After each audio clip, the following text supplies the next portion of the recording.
Atha Yoga Anushasanam. Namaste.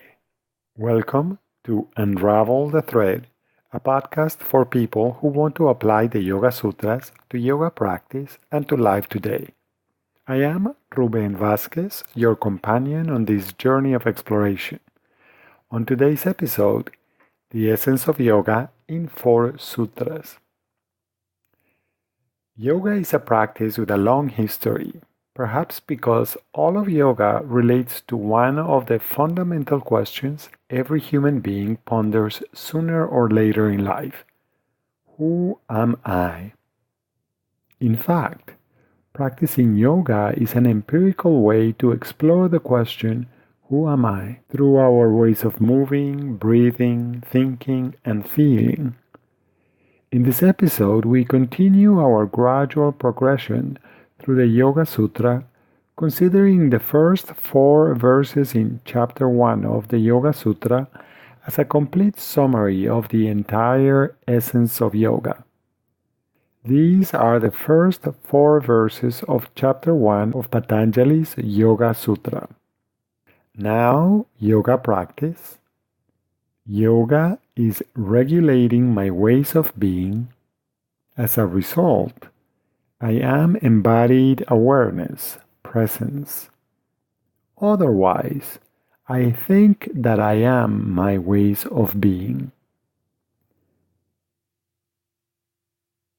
These 4 verses offer the foundation for all yoga practices. The first verse asks you to show up to your life.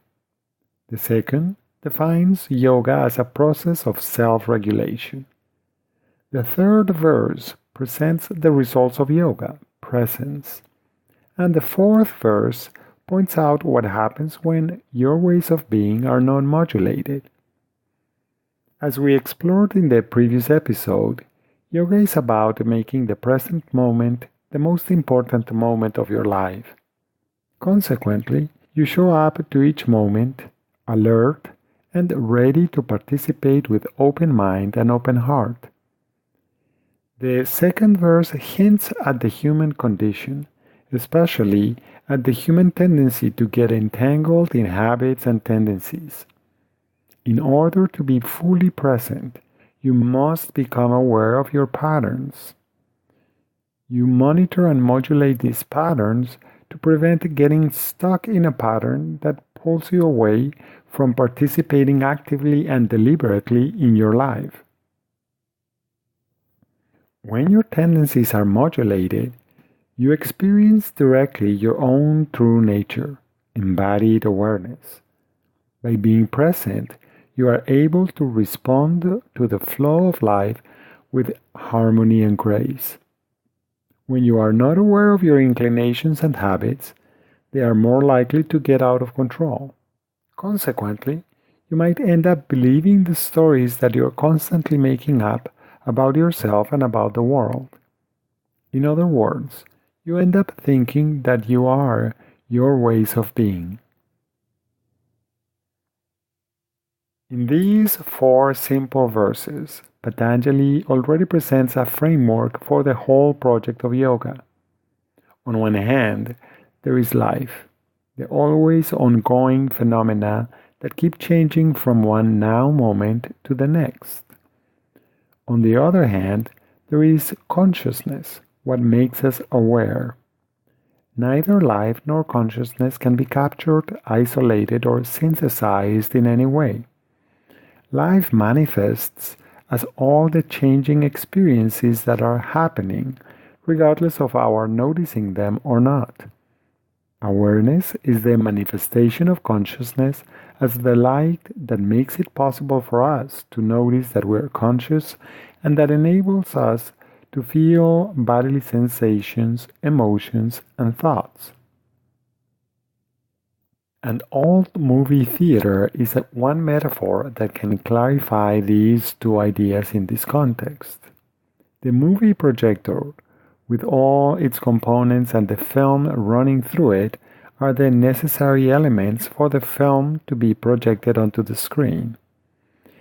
The movie projector, the theater, and film represent life.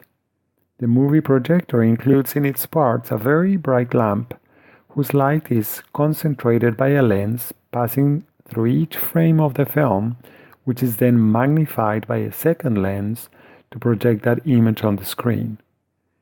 Consciousness is the electricity that powers up the projector. Awareness is the expression of consciousness as electricity transformed into light flowing through the light bulb. Applied to this metaphor, the fourth sutra says that the lamp may end up believing erroneously that it is the electricity. However, it isn't. Without electricity, the lamp will still be in the projector, but the film will not be projected onto the screen. Life includes the changing phenomena, the screen, the projector, and movie that is projected on the screen. Life encompasses also everything else that makes up the movie theater. As you watch the movie, it is your own awareness that enables you to experience the sensory stimuli related to the movie, as well as the sensory stimuli in your body when you see the movie, hear its soundtrack, and feel the texture of the clothes you're wearing and the firmness of the seat that you're sitting on. Life also includes your emotions and thoughts as you watch the movie. Yoga helps you modulate your internal activities and reactivity so that even as you watch the story unfold on the screen, you remember that you are not the temporary emotions and thoughts going through you, because when they dissolve, you still are here and you still are you. Here are the first 4 sutras again. Now, yoga practice. Yoga is regulating my ways of being. As a result, I am embodied awareness, presence. Otherwise, I think that I am my ways of being. These first 4 sutras offer us a simple and potent suggestion for practice and life. Find out who you are. As you try to answer this simple question, you may find that there is a gap between who you are and who you think you are. A modern sage in South India, Sri Ramana Maharshi, suggested "Who am I?" as a powerful tool to inquire into your own nature. Is it possible that most, if not all, of the causes of suffering arise from the gap between who you are and who you think you are? Take a moment to ponder this.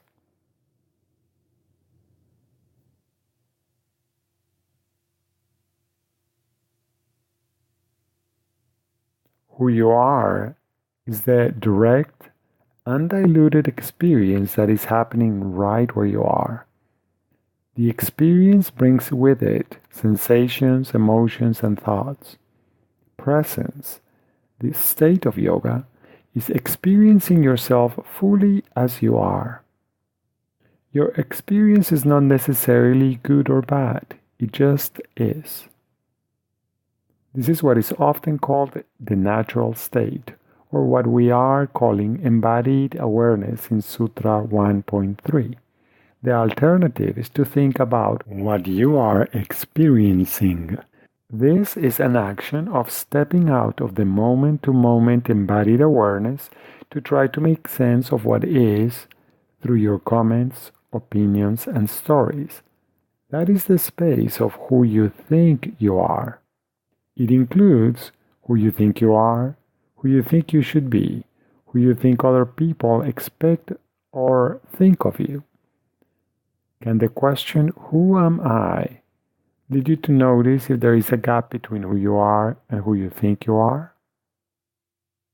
Are your desires, choices, and actions resulting from who you are or from who you think you are? Are there any noticeable differences between the two?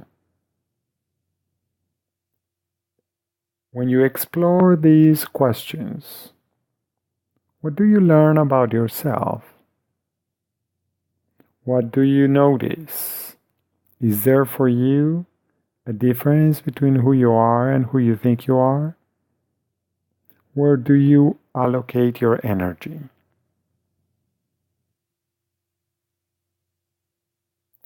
Thank you very much for listening. I hope you can join me for the next episode when we will start exploring each individual sutra, starting at Sutra 1 in Chapter 1. Please remember that you can find more information at unravelthethread.com. I would appreciate it if you could share this podcast with other like-minded people. Thank you very much. Until next time, namaste.